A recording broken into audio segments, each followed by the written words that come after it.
Bit late. We have two board members that are still on the way here. They've run into traffic issues, but we'll get started here, hopefully 10, 15 minutes maybe. Thank you for bearing with us.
started at 1:44 p.m. this January 26th of 2023. Welcome, first of all, to the regular hearing of the Seminole County Code Enforcement Board. Before we begin, I'd like to advise everyone about the procedures that govern appearances before the Code Enforcement Board. The meeting is open to the public under Florida Government and Sunshine Law. Therefore, every effort will be made to hear all persons having relevant evidence or arguments to offer. It is required that every person who appears before the Code Enforcement Board needs to be registered with the clerk. These cases where the respondents are present and signed in will be heard first. You will be sworn in or affirmed by the clerk. Once all the cases where the respondents are present have been heard by the Code Enforcement Board, we will hear the remaining cases that appear on the agenda. When your case is called, please be seated at the table reserved for the respondents. The county will present their case, and then the respondents will be allowed to present their case. Additionally, please limit your comments to only information related to this case. Each party may question witnesses offered on behalf of the other party. Additionally, staff members may question those appearing before the Code Enforcement Board. The board will then make their decision based on the evidence and testimony as presented by both parties. All proceedings before the Code Enforcement Board are electronically recorded. Please speak directly into the microphone at the center of the table, which is the table we'll call you up to in a moment, and state your name clearly before presenting your case. Should you need assistance due to a hearing impairment or a language barrier, please inform the clerk upon registration, which if you have not, this is the clerk right here that you register with. All cell phones and other electronic devices are to be turned off or silenced while inside the chambers. Thank you for your cooperation. And let me back up one moment. I'd like to go ahead and at this moment do a roll call to see who is present from our board. Madam Clerk, if you could, please. Kevin Ross Andino. Present. Dudley Bates. Here. Don Peterson. Here. Dennis Warren. Here. Jane Hames. Here. Yvette Brown. Here. And Ms. Townsend is not fully healed, so she should be back here next month. Thank you. Before we get started, we're going to start by the Pledge of Allegiance. If everybody could please stand. I pledge allegiance to the flag of the United States of America and to the republic for which it stands, one nation, under God, indivisible, with liberty and justice for all. Thank you. And if you're going to be testifying today, please remain standing and raise your right hand so the clerk could swear you in. Do you swear or affirm the testimony you're about to give is the truth? Thank you. Thank you. And I'm going to recommend to the board that we revise the agenda to take those of you that are present here first in order to get you out of here. And I would like to start with, once I get this motion passed, with case number 22-21, Abel Gabort, that's on page 7, followed by case number 21-56, I believe. It's on page 4. Give me one moment. My apologies. Stephanie Winters, 21-56, followed thirdly by Howard Habert, which is case number 22-41, found on page 5. Do I have a motion to revise the agenda, taking those three cases first? Second. Thank you. Motion by Mr. Bates, second by Ms. Hames. All in favor say aye. Aye. Opposed? So that's what we're going to do. We're going to take those cases first, followed by the other cases. I've read to you the information. Again, when we call you up here, you're going to have a seat at this table, and we will go from there. With that, we will begin again with case number on page 7, 22-21, Abel Gabort. If you could, whoever's going to testify, please step up here and have a seat at this table. Who's here for that case?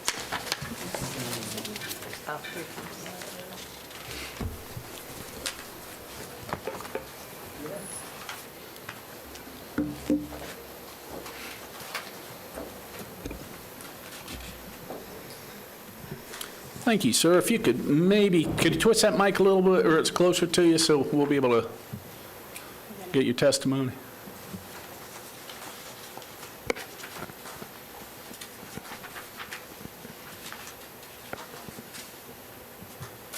Thank you. And your name, please. Thank you. And we will go ahead and start with, I'm sorry? Does he speak English? Yep, okay. Officer Hill. Good afternoon. Officer Hill, Seminole County Sheriff's Office Code Enforcement, East Region. This is a lien hearing in reference to property 1365 North County Road 426 in Oviedo.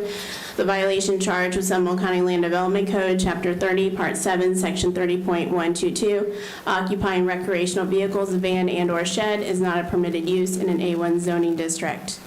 This case was originally heard by the Code Enforcement Board on March 24th, 2022, and an order was issued giving the respondent a compliance date of April 25th, 2022.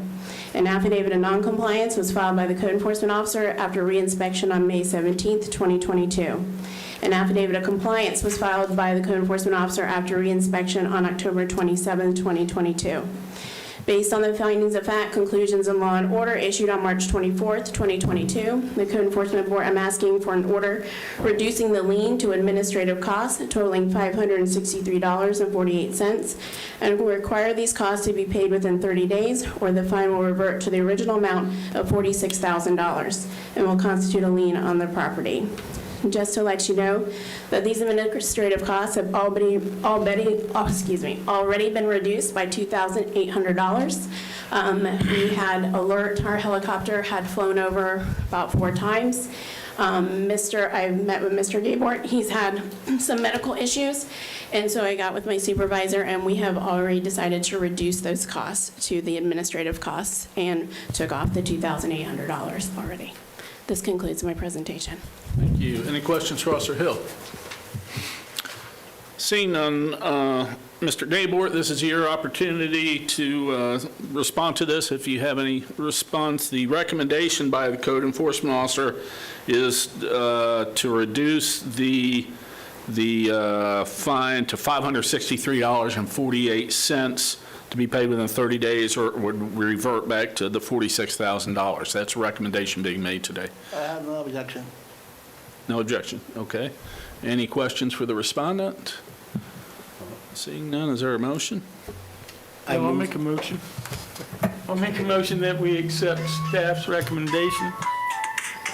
I will second the motion. Motion by Mr. Peterson, second by Mr. Ross, to accept staff's recommendation as recommended, reducing the fine to $563.48 to be paid within 30 days, or the fine will revert back to the original amount of $46,000. Let's come up with a specific date, Okay, please. yes. 30 days. 30 days will make it February 23rd, 2023. Everybody clear on that? Clear. Okay, yes. On your calendar, the first column is the actual 30 days. Yes. The last column. Oh, that's meeting date, I'm sorry. Thank you. The compliance date, or the date to have this fine paid, is going to be February 11th, 2023. Hold on, because that's not 30 days. It would be February 26th, 25th, I'm sorry. Yep. Sounds It would be February 25th. Yeah.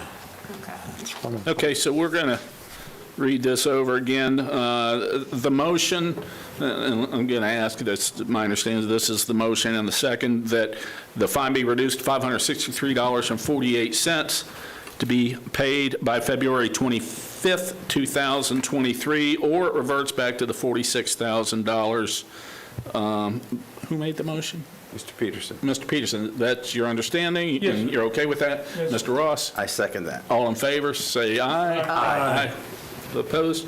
Motion carries. That's what we've done. You've got until February 25th I'll pay that right now, sir. to pay. Okay, thank you, and thank you for your time and coming in. Thank you. Next case will be found on page 4, case 2156, CEB, Stephanie Winters. Is there, oh, I see they're coming. Mr. Chairman, Yes, sir. my writing instrument doesn't work. Do you have another one down the road? We'll find one. You can use mine. I don't write. Problem solved. Problem solved. You need one now? No. All good. No, you don't write? Okay. There you go. We're all good. Thank you. Thank you. I'm not sure if there's one. Just a woman this morning. Okay.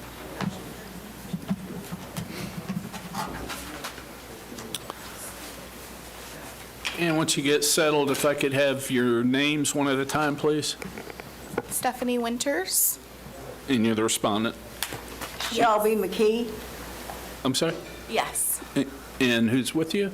Oh, she lives at the property. This is my mom. Okay, is she going to be testifying today? Well, we'll need her to swear in. Did you swear in, Ms. Winters? Okay. I don't think she has. She'll need to stand, give her name, and swear her in. Do you swear from the testimony you're about to give is the truth? Yes. Thank you. And your name, please. Shelby McKee. Shelby McKee, and you're Yes. her mother. Right. Thank you so much. You're welcome. Officer Henson, whenever you're ready. Specialist Shannon Hinson, Seminole County Sheriff's Office Code Enforcement. For the record, I'm submitting a copy of the presentation to the clerk as Exhibit 1. This is a repeat violation, this case 2156 CEB. The violation is located at 108 Cedar Point Lane, Seminole County, Florida, as determined through the Property Appraiser's Office. The violation charged is Seminole County Code, Chapter 95, Section 95.4, as defined in 95.3A, useless waste material or any items no longer fit to be used, including but not limited to discharged household chemicals, yard trash, paper, cardboard, metal, lumber, glass, bedding, crockery, household furnishings, appliances, etc. This case was originally opened by Officer Hurd. Officer Hurd observed the violation on July 28th, 2020. Code Board order was on September 23rd, 2021, with a compliance date of October 8th, 2021. Follow-up inspections were 8/1/2022, 9/12/2022, 9/20/2022, 11/21/2022, 11/30/2022, December 22nd, 2022, January 12th, 2023, and then January 25th, 2023. The results of the follow-up inspection found that the useless waste materials have been removed from the property. These were taken by Officer Hurd when she first found the violation, May 11th, 2022, August 2nd, 2022, September 12th, 2022,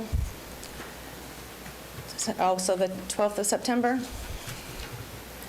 September 20th, 2022, September 20th, 2022, and this was taken by myself, 11/21/2022, and this is when the violation no longer was seen on the property. This photo was taken 12/20, oh, that was the second slide, 11/30/2022. And then this was also taken 12/2022 by myself, no longer a violation. And on 1/12/2023, I posted the notice of hearing showing the property is no longer in violation. And these photos were taken 1/25/2023 by myself, showing the property is no longer in violation.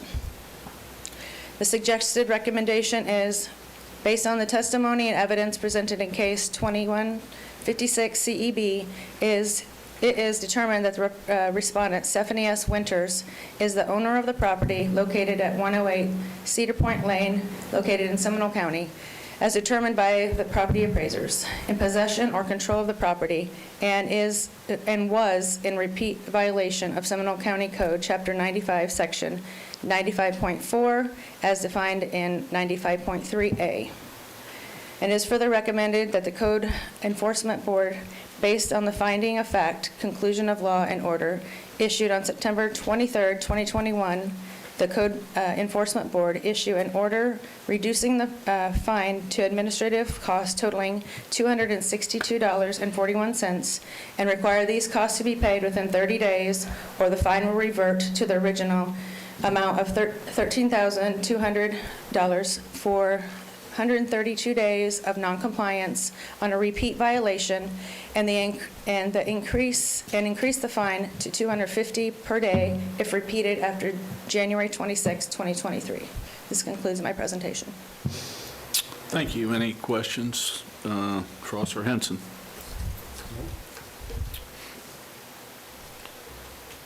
Seeing none, the recommendation is to reduce the fines to the administrative cost, $262.41, to be paid by February 25th, 2023, or it would revert back to $13,200. That's the recommendation being made, and those are, again, those are administrative costs. So that's what's on the table. Let's talk to the respondent. Oh, I did, I'm sorry. That's okay. I'm sorry, yeah, go ahead, ma'am. No, I agree with that. We agree. Okay, so no objection to the recommendation that's being made? No. Okay, I'm thank just you. going to modify the date to February 26th as 30 days. Oh, okay. Okay. The last one there. We're going to modify that one too. Okay. Okay. So, again, the recommendation is for that, that administrative cost to be paid by February 26, 2023, or revert back to the original amount of $13,200. So if anybody has a motion? I'll make a motion. Yes, sir.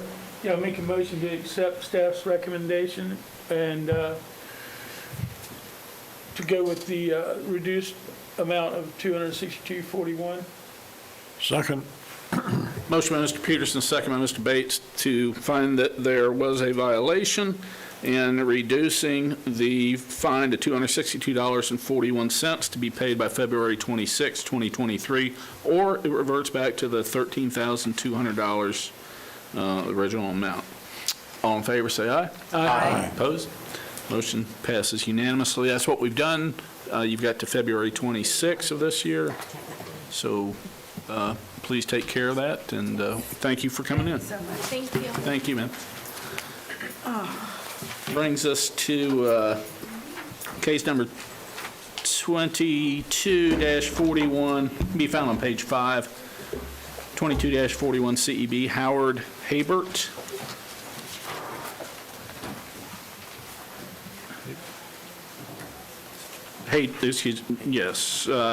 Howard Hayter, Hayter.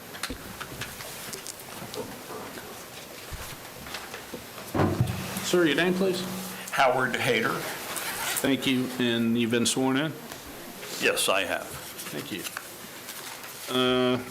Officer Bavara. Thank you. Officer Bavaro, Seminole County Sheriff's Office, Code Enforcement. For the record, I'll be submitting a copy of the PowerPoint presentation to the clerk as Exhibit 1. Case 2241 CEB, Howard L. Hayter and Stephen W. Hayter. Property is located 1638 Francis Drive. Violation charge of Seminole County Code, Chapter 95, Section 95.4, is defined in 95.3C, which is the remains or rubble of a structure. Initial inspection on my case was on 2/15/2022. 2 notices were sent out with the corresponding compliance dates. The most recent inspection was today, revealed that the remains and rubble of a structure violation remained on the property. Images you're about to see accurately depict the violations on the dates in which they were taken. This one on 2/24/2022. So this is an image from the driveway street area, and it's looking into a carport. And then as you can see, that back section there, that's sunlight coming in, so the roof is damaged through there. And there's a couple other holes that are in the carport as well. 3/23/2022, the hole remains. 5/25/2022, no change. This was posted for a notice of a hearing on 9/8/2022, and the violation remained.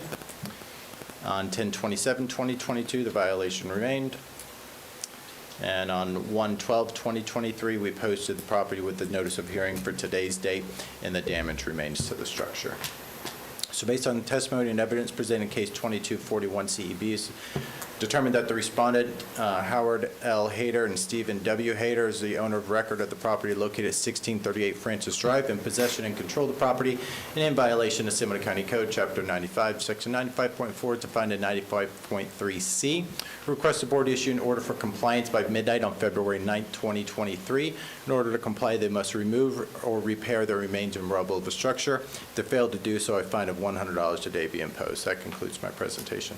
Thank you. Any questions for Officer Bavara? No. Seeing none, Mr. Hayter, this is your opportunity to speak on behalf of these Okay, issues. thank you very much. Thank you. Facing what probably everybody else has faced over the last several years, I was working for Darden Restaurants, so if you think of Olive Garden, Longhorn, Bahama Breeze, but I was working down at their corporate office, and in 2020, with the COVID-19 virus, there's not a single Olive Garden that has a drive-through window. Therefore, sales went down the drain, and they furloughed a lot of individuals, and I was one of those individuals who was furloughed. I hoped to be called back by Darden. That did not happen. They did come through and offer an early retirement incentive plan, or you could decline that and, for lack of a better term, roll the dice and hope they called you back at a later date. I accepted that. The early retirement incentive plan, that money from Darden Restaurants has stopped. I have not turned on my Social Security check yet. I will be 68 this coming June. I was trying to delay that as much as possible, knowing that the Social Security monthly payment would go up the longer I could put it off. In the intervening period, it's been discovered that I have an aneurysm on my coronary artery, ascending coronary artery. I brought this information here just to see if there's a possibility I get a second MRI, which looks at not only my coronary artery, but down in my abdomen, because if this aneurysm bursts, as my cardiologist told me, don't call me, call 911. So at this particular point in time, I'm going to go back to work. I'm going to be looking for jobs starting on this coming Monday morning. And I hope that in between the, money that I have in my 401k, which like everybody else's 401k, it's dropped off precipitously. If I can just buy some time, I'm getting a second MRI, which looks at my coronary artery, the aneurysm that's there, and also if there's a possible aneurysm down in my abdomen, that will take place in May. I will have a follow-up appointment with my cardiologist, Dr. Alejandro Trevino. But in the meantime, I want to go back to work and find a way to start paying for the repairs to that. He's advised me, don't be lifting anything that weighs more than 50 pounds. He says, and if your heart starts hurting, call 911. I'm just asking if I can get a continuance to see if this aneurysm is somewhere else in my body. And in the meantime, I will go back to work and I will make, get some money coming in that will help me pay for the repairs to the house. Thank you. Mr. Peterson? Yeah, I have a question. How much time do you think you need? I've interviewed with a couple of people, and I'm hoping that I will begin making repairs as soon as I accept a job. I've had several job offers already with people that I've interviewed with, and I was hoping that I could get maybe an extension until we find out what's going on with the aneurysm, which will be the aneurysm. I'll have a second MRI at the Advent Health Hospital there at Boston Avenue and 436 in Altamont Springs, and that's when they look at the aneurysm on my ascending coronary artery, and they'll check to see if I have an aneurysm down there in my abdomen. As soon as I'm working, I'm going to start making these repairs, and at that particular standpoint, I'm hoping that maybe just get me to like maybe the middle of June, because that's when I find out from my cardiologist if I have more aneurysms to deal with. A good friend of mine just underwent a quadruple bypass surgery, and that's, you don't bounce back from that real quick. So I'm just asking if I could maybe get an extension until maybe mid-June of this year. Can you put the pictures back up? Do you think, excuse me, do you think that you could get that handled and get the repairs done by July 27th? Yes, sir. Yes. Thank you. Do you need a copy of the, I made a copy to bring to you if you need this. No, sir, I don't. Okay. No, don't take any medical records. Self-observed or citizen complaint? This initial case was I believe it was a complaint that came in from a citizen back when Specialist Banks was here in 2021. However, it was filed for hearing to lack of compliance. There was a case for vegetation, I believe. However, the new state law change required us to have the full name, address, and firsthand knowledge of the violation. So that case was subsequently closed. I then picked up, when I got a complaint on this new case, responded out for vegetation. The violation was corrected. However, the roof remained in the same condition. Beside the statutory requirements that I need to abide by, notice of violation, posting of the notice, the clerk sends out notice, I've attempted contact with Mr. Hayter over 9 times. Whether that be phone call, text message, door hangers, multiple door hangers on the door.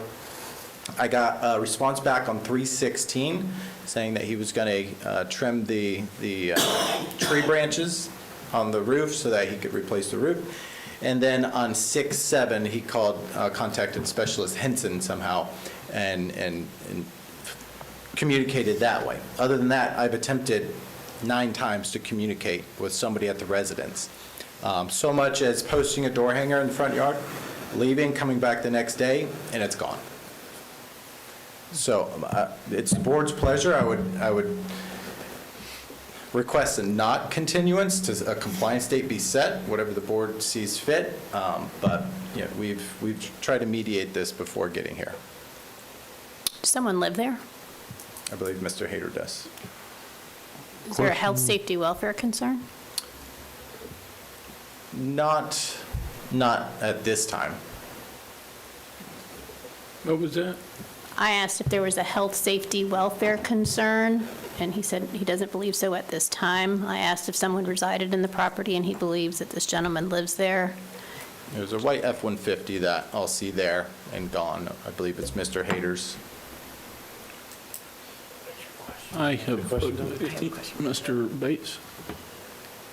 Couple of things. He keeps talking about getting a job, having funds to do some repairs. I thought we were dealing with rubble and remains of a rubble of a structure. The roof. It's the roof. Can we blow that picture up at all? It's the roof. It started off with the rubble, and that became the issue. Okay, so Yeah, I don't now think it's we moved. Okay, all right. Mr. Chairman. Yes, ma'am, Ms. Ames. Mr. Hayter, have you had a estimate for the work that needs to be done? Do you have an idea of the costs you're looking at to do those repairs? A friend of mine that I've known since I was in 7th grade, he does some roofing estimates for Ridgeline Roofing, and he gave me a ballpark estimate of around $20,000 for the roof. The issue also with the roof is that there's a large live oak tree and it has to be removed before the roof can be replaced. Okay. And estimates on that are running in excess of $5,000. It's going to take a crane. It's a big tree that was planted back in the 1960s, so it's no sapling. It's a big tree, and it's going to have to be come in there with a crane and lift the limbs as they are cut so that they don't fall and damage the house. So with the oak trees, with the roof, and assuming there's, like with a lot of construction work, there's always overruns, maybe the cost of lumber. I mean, I know that went up, and it might still be up. So I'm assuming total, we're talking about around $30,000, maybe a little more. I'm sure that's a close number. My experience is when you get a roof, you have to pay for the roof. So I'm trying to reconcile your comment that you're going to start paying to get repairs done when you go back to work. Yeah. It seems like this looks like a $30,000 ticket, any way you look at it. I don't know how you start paying on that. Yes, ma'am. My first thought would be to, one, come in there. I've used word-of-mouth roofing before, or word-of-mouth tree service, word-of-mouth tree service to come in there and get rid of the oak tree, to take care of then having a roofing company come in, and I'm going to get several estimates, and have them go ahead and do a replacement on the roof. I see. And you live there now? Ma'am? You live there now? Yes, ma'am. Yes, ma'am. So it's not a problem, the roof, don't you have? No, ma'am. No, ma'am. I mean, I'm divorced. I have no children. My brother does not live there. We inherited the home from our parents, and I bear full responsibility for the home. I see. Thank you. I actually have a motion to make for the chair. Yes, sir. Okay, so it'll be a modification of Officer Bavaro's recommendation.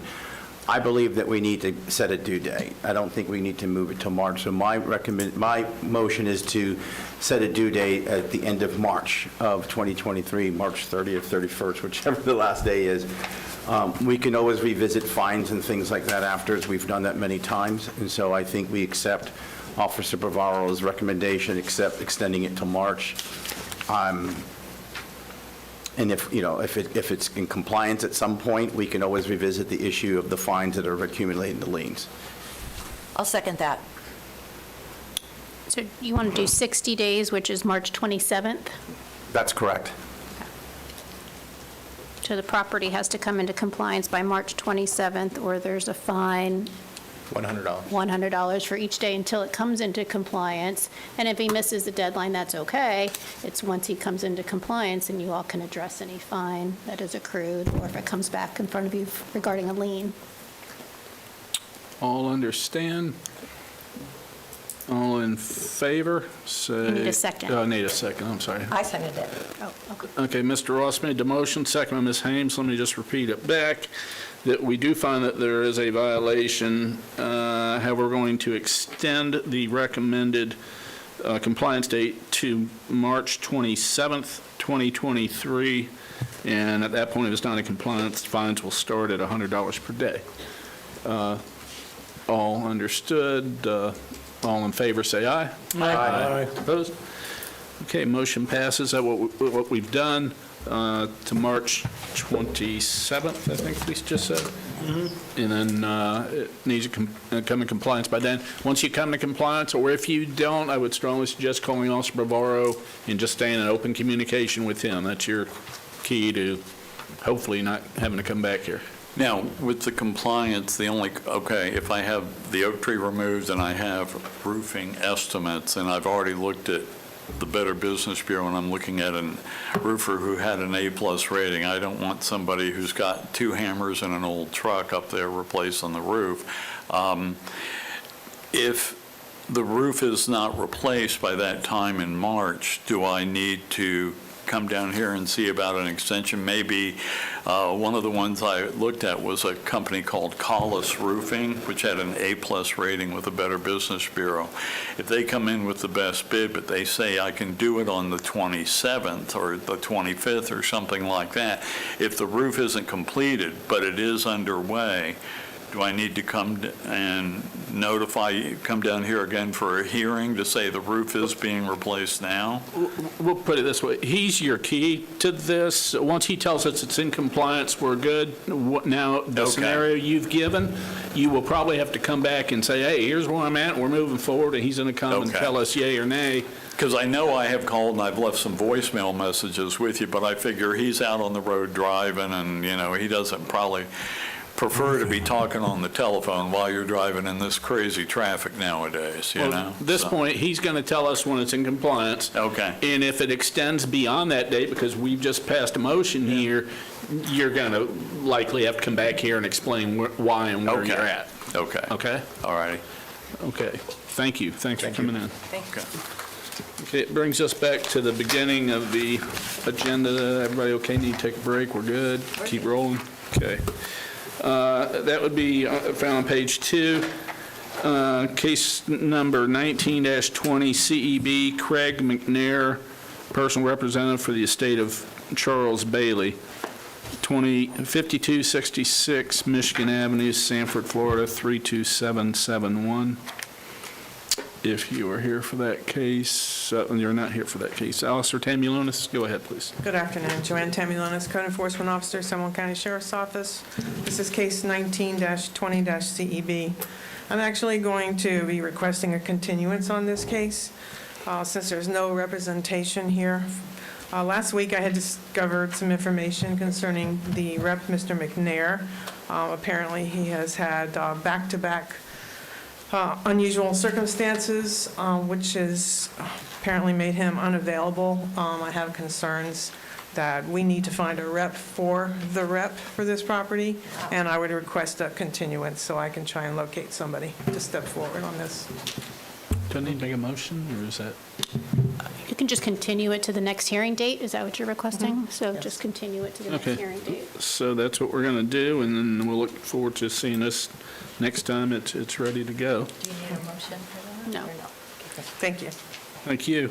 If it's okay with the rest of the board, we're going to jump to another case where the respondent is here now, and it'll be found on page 6. Any oppositions to this? No, good idea. Page 6, case number 22-43, CEB Bruce Glaspie. Mr. Glaspie, if you're here, if you could come stand up, raise your right hand so we can swear you in.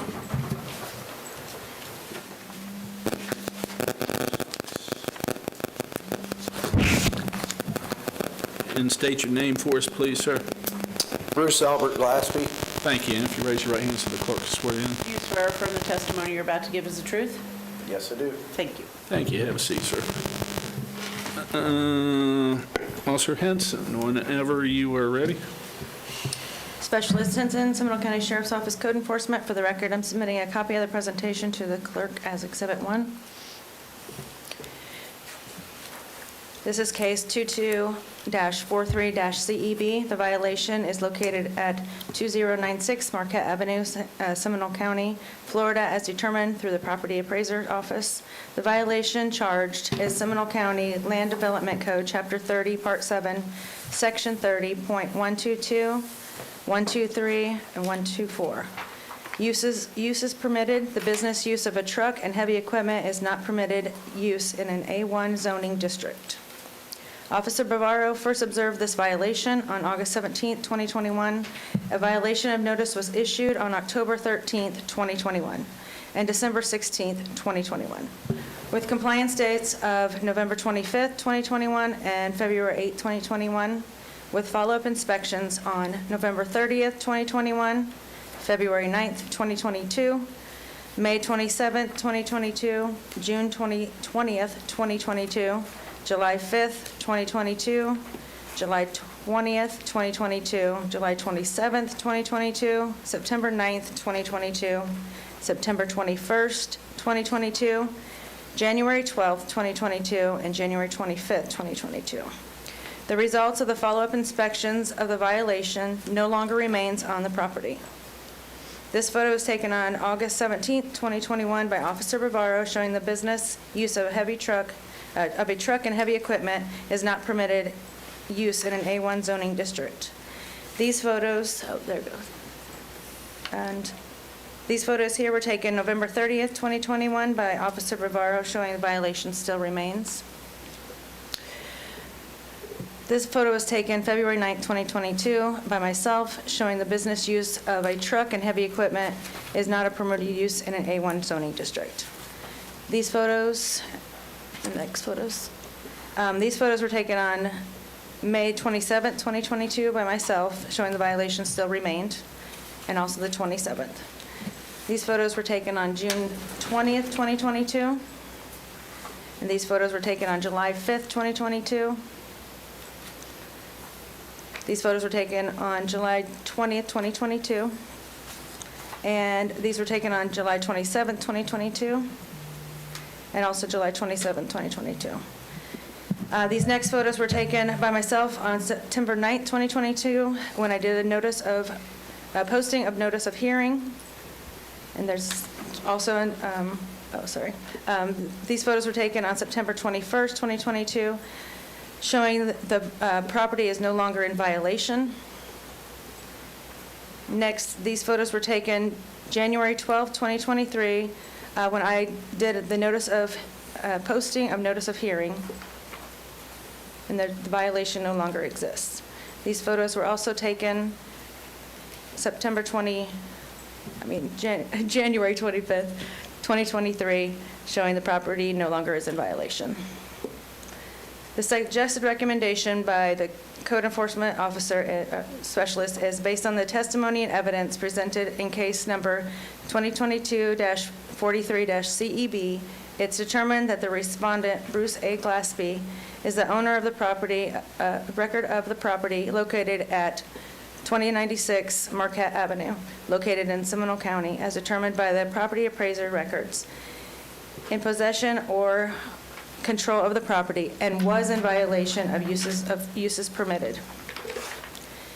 And it is further recommended that the Code Board issue an order for the respondents to refrain from repeating the violation on or after the midnight of January 26, 2023, and that a fine of $100 will be imposed for each day the violation or repeated after compliance. The respondents can call me to arrange for an inspection for the property to verify compliance. This concludes my presentation. Thank you, and I believe he is in compliance at this time. Okay. Any questions for Officer Henson, anyone? I have a question. Why were there so many inspections? Seemed like that was a lot. We had a lot of phone calls. I went out every time I got one, or a sergeant would ask me to go out. I see. And those, Not yet, sir. We'll get to you in just a minute. You can. and those were prior inspections with no violations, no fines, nothing else? Officer Bavaro gave him 2 notices of violation. But they didn't pay no financial consequence? No. And it didn't come here. No. Why not? There was a transition. Officer Bavaro was there, and then I took over in training, and then with the complainants calling. Oh, okay. Gotcha. And Because we would- clarification for me on the inspections, because I also noticed there was a large number of those. Those aren't necessarily independent phone calls, are they? I think you had done an initial, or Bavaro did an initial inspection, and then those are follow-ups, I'm guessing? Yes. Not necessarily with contact with the person, but checking to see if it's in order or not? Yeah, a lot of times he would have different things removed, so I'd go back almost weekly, because the phone calls would come in so often that like 1 week he would remove the Connex boxes, then the next week it was no trucks would be there and things like that, as he would progressively get things cleaned up as we were going, so I didn't want to put him have fines on his property if he was continuing to work with me. Number of inspections may or may not be a result of a phone call coming in? I'm just trying to get a... Correct. Not always, but a lot of times. Okay. Any other questions for Officer Henson? Anyone? Not for me. Sir, this is your opportunity to respond to this, or if you had something. Yeah, I want to apologize for putting the county through this kind of problem. Part of my problem getting that stuff out of there was the fact that I'd been there for like 20 years and nothing, so when this came on me, it was kind of surprised, but it also came on about the time that my wife of 43 years died, and that took me about a year to get over that, so I didn't get much done. And then but during that time, I had a hard time finding a place to move this stuff. And so it wasn't until, I started moving that out, I found a place finally. So I apologize, but, we still continue to clean the place up, and I appreciate the patience of the board. Yes, Ms. Haynes. Mr. Glassby, are you a new owner of that property? No, I So- bought it in 1999. So who owns all those trucks and things that are there? There was only one truck.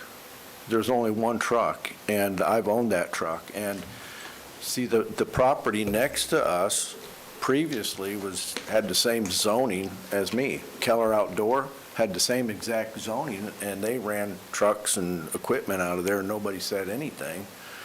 And so I didn't realize that there was a compliance issue until, the other officer came and said something. And then also, there was some kind of a reprieve that the governor signed in during this COVID thing, which confused the matter too, because it left the code enforcement under the belief that they weren't, during this COVID period, that small businesses could operate out of their house. And I don't understand all that, but I think that's probably mostly office stuff. But, so there was probably 6 or 8 months that we thought there wasn't a compliance issue. So, but during that period of time, I was still looking for property, and but we found it and got the stuff out of there now. So, and I don't know what to say. But we bought that property in 1999, and it's not like I got a big fleet of trucks or anything. I got one Chevy 5500 truck. And there really was no issue even after I got that truck until we put a sticker on there that said Magruder Concrete Solutions. And then that's when the problem started. So I do have a personal truck that I drive, is a 3500 GMC truck. And I have a spare truck, it's a 3500 GMC, but they're more like pickup type trucks. And so I do have a farm tractor on the property, 2 Case tractors, with Case is a company that makes farm equipment. And so I think some of the neighbors considered that heavy equipment, but it's agricultural zoning, which will allow me to have a farm tractor. So, unfortunate state of affairs, but I think we're all good now, so.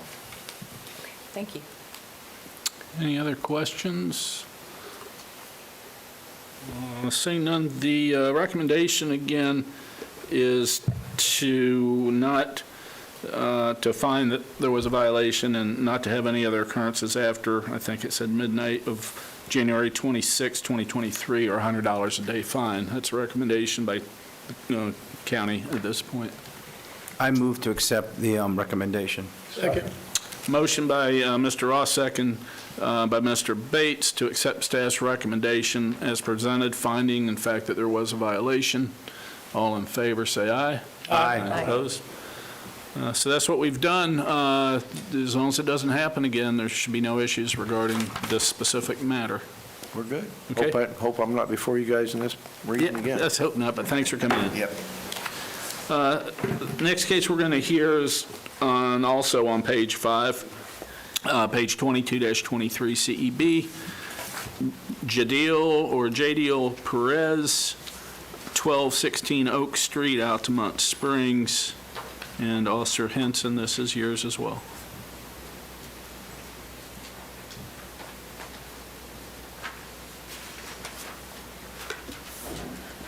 Specialist Henson, Seminole County Sheriff's Office, Code Enforcement. For the record, I'm submitting a copy of the presentation to the clerk as Exhibit 1. This case, 22-33-CEB. The violation is located at 1216 Oak Street, Seminole County. Florida, as determined through the Property Appraiser's Office. The violation charged is Seminole County Code, Chapter 95, Section 95.4, as defined in 95.3A, useless waste material or any items no longer fit to be used, including but not limited to yard waste, paper, cardboard, metal, lumber, glass, bedding, crockery, household furnishings, appliances, dismantled pieces of motor vehicles, discarded tires, etc. This case was originally opened by Officer Hurd. Officer Hurd first observed the violation on, oops, did I skip all that? Yeah, okay. On September 28, 2021, a notice of violation was issued September 29, 2021, October 21st, 2021, November 15th, 2021, with a compliance date of October 15th, 2021, November 5th, 2021, and December 3rd, 2021. A following inspection was on October 19th, 2021, November 9th, 2021, December 13th, 2021, January 10th, 2022,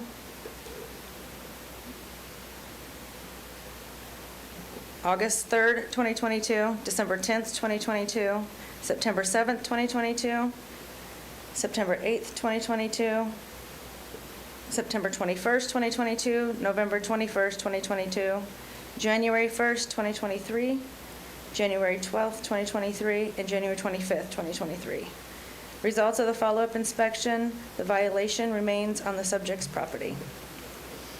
This photo was taken on September 28th, 2021 by Officer Hurd and shows the useless waste materials on the property. These photos were taken on November 9th, 2021, January 10th, 2022, September 8th, 2022, October 3rd, 2022, October 25th, 2022, and this photo was taken November 21st, 2022, when I did the posting of notice of hearing. This photo was taken November 30th, 2022 by myself, and the violation still remains. Next photos were taken January 12th, 2023, when I did the notice of posting of hearing. The next photos were taken January 25th, 2023, and the violation still remains. The suggested recommendation by the code enforcement officer is based on the testimony and evidence presented in the case number 22-33-CEB. It is determined that the respondent, Hadel Perez,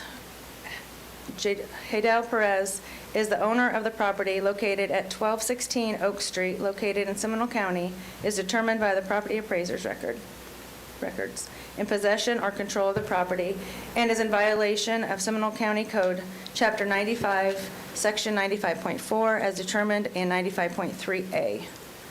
It is further recommended that the Code Enforcement Board issue an order for the respondent to correct the violation on or before midnight, February 27, 2023. In order to correct the violation, the respondent must remove any useless waste material or any items no longer fit to be used, including but not limited to yard trash, paper, cardboard, metal, lumber, glass, bedding, crockery, household furnishings, appliances, dismantled pieces of motor vehicles, discarded tires, etc. If the respondent does not comply with the order, a fine of $100 will be imposed for each day the violation continues or is repeated after compliance. The respondent must contact Seminole Code Enforcement Specialist Henson at 407-665-1470 to arrange an inspection of the property to verify compliance. This concludes my presentation. Thank you. Any questions for Officer Henson, Mr. Bates? General question for this, and all of the new items on our agenda this time, that there's no recommendations included like used to be. I'm wondering why is that?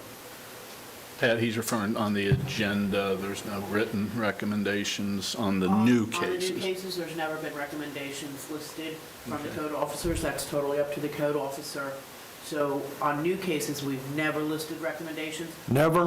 Never. Only on repeat cases, Okay, lien requests, I couldn't remember. He asked me. I didn't remember one way or the other, but there's our answer. Yeah.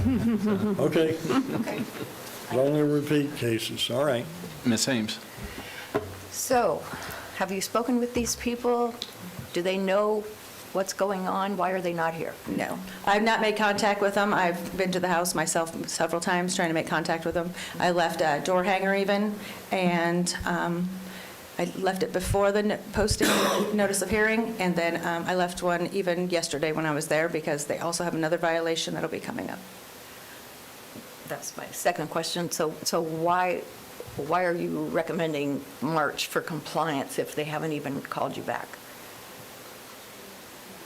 It's February 27th. For February, sorry. I do. We normally give 2 weeks, Oh. but I also know they're having another one coming up in February. They're going to be on the schedule for February's code board. Separate violation? And at the board's pleasure, we can increase the recommended fine if you feel the need, so.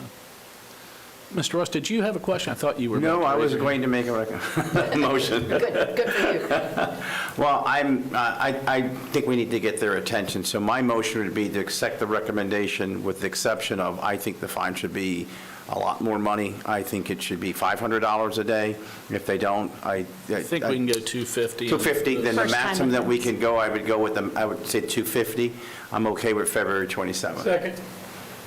Motion by Mr. Ross, second by Mr. Peterson, to find that there is a violation and accepting the compliance date of February 27th, however, increasing the penalty for noncompliance after that point in time for $250 per day.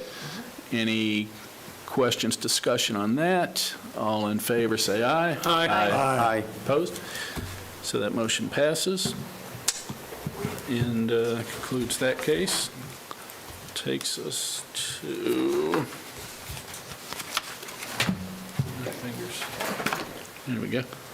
Page 8, case number 22-23 CEB, Two-Headed Eagle, Inc., unassigned property number, simply means it's a vacant lot. It's in Chuliota, Florida, 32766, and this is Officer Hill.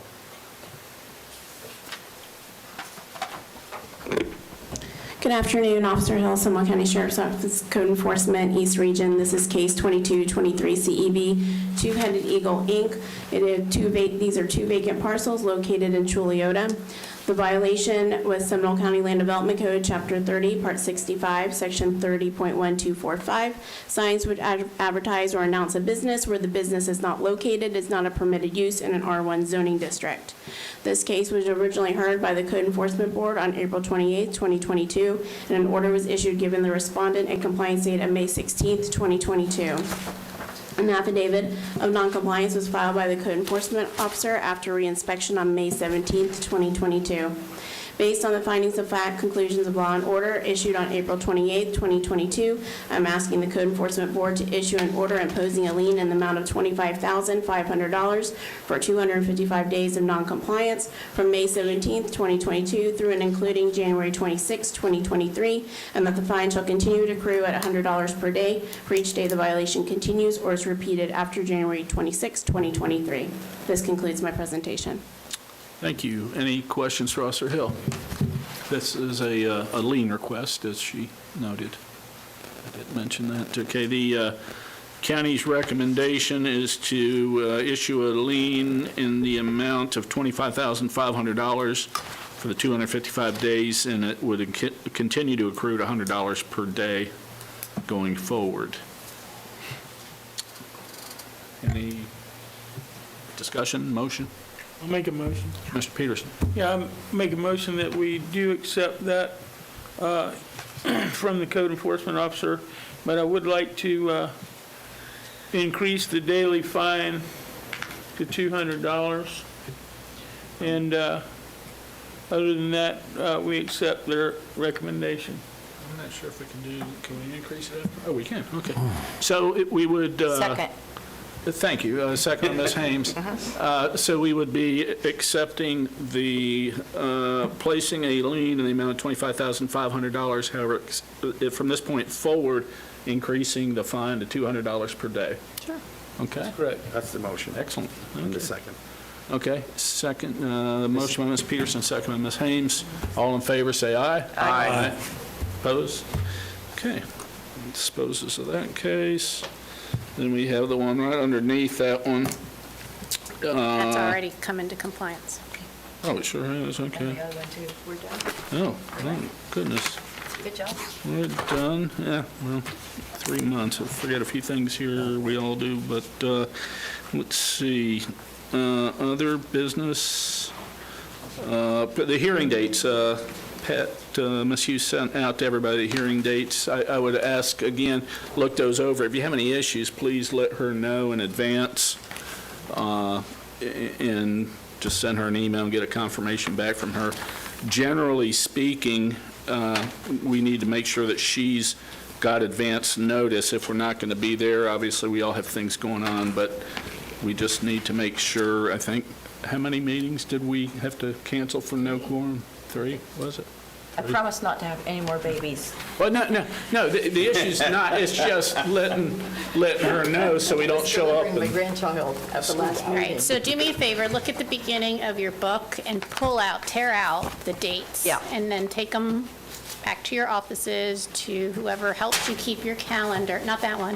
Not that one. Not that one. That's not, and go to the front of the book. Again, I don't have my glasses on. That's so okay. Yeah, Go to yeah, the I front know of the where, book. I saw, I put them I used in. Pat's last I time. did put them in my phone, I'll tell you, I Yeah, did do that. and, no, the sheet right in front of you. Flip over to on your left side. This one. That one. Yeah, you can tear that out. And so take it with you, and this is, the best way to kind of do it. And just take a couple minutes and look, and if you've got something already planned, vacation or any kind of medical appointments, go ahead and just let us know immediately. And then, of course, things come up, and so that's not unacceptable. It's just as much notice as you can. And like if you have an emergency or if you're stuck in traffic that day, reach out to the clerk and just let us know if you're running late or if, something came up unexpectedly. If you look right behind the attendance sheet, there's the breakdown of last year, and there's nothing out of the ordinary. I mean, it wasn't a terrible year. It just kind of, towards the end of the year is kind of when it got a little bit busy, it looks like. And so what that does is it puts a lot of work on everyone. Sure. Because the notices go out, and, the clerk's got not only our board, but the special magistrate as well. And so it just adds a lot more work to everybody's plate. But other than that, Chapter 162 says if you miss 2 out of 3 consecutive, we really didn't have that problem. It's up to the chairman whether he excuses you or not. And I've really never seen a situation where you've been unexcused, and so that's not, it's not our problem. What we just have to do is just be consistent and just kind of be courteous to the clerk as soon as you know, as soon as you know. But other than that, last year was a little unusual because October was canceled due to, the hurricane, I guess, is that what it was? There was a Yeah. tolling. Yeah. So we just had weird things last year. We just really had some very unusual things that kind of creeped up towards the end of the year. November is always, never a meeting, so we combine November and December, and so that also, shortens things. So, no, it's not an issue. It's just something to bring to your attention, and just be, aware. It's always our New Year's resolutions to get everything on the calendar. September 21st. Well, you're Just saying. accepted. Look at that beautiful baby. You look great. You look great. He came Look 3 at weeks that. early, so he came on the day of the meeting, so. Yeah. Yvette, you said you want to do a retreat this year, and I'll be happy to host it at our office if you still want to do that. Oh, wow. I A retreat. have food, I have, Retreat. I didn't say retreat. No, I'm just Retreat. kidding. No, I did. I'll be happy to host at the office so that we can all have the training and stuff since some of us. Okay. So, If everybody wants to do it, let me know. Like Is there any way I can get Jane to visit me? No. Known her 20 years, she doesn't come visit. Through having babies. Tell you a quick funny story here since you're showing pictures. I was at a meeting before I retired showing pictures of my twins, and to a group of us, and one of my lieutenants walked in midstream of the meeting, and she's sitting there, and she looks at me, she says, "Oh, Captain, oh, that's so great, oh." I said, "Yeah, they're twins." Oh, what do they call you?" And everybody looked at her, she was, "Papa, Grandpa." I said, "No, just Daddy." She was mortified. Shades her head, crawled under the table. That's a great story. Oh, it was so funny, it was hilarious, but anyway. All right. Did let's- you all get a chance to look at the minutes? Yes. From the last meeting, which Yep. would have been back in August? August. So I need someone to approve. I will The move chairman to- needs someone to I will approve. move to approve the minutes from the last time we got together in August. Second. Mr. Ross makes a motion, and Mr. Peters seconds to approve the minutes from the last meeting. All in favor, say aye. Aye. Opposed? Our next date, February 23rd. New business, we cover discussion and tenants adjourned. Do I have a motion to adjourn? Motion to adjourn. Second. Thank you. Motion, Mr. I Ross. just tried to get it in before Mr. Peterson all the time, that's all. You guys are really What was that? I said, I just try to get mine in there before you do. All in favor, say aye. Thank you. Yeah, for sure. Everybody drive safe. Thank you. Thank you. Thank you.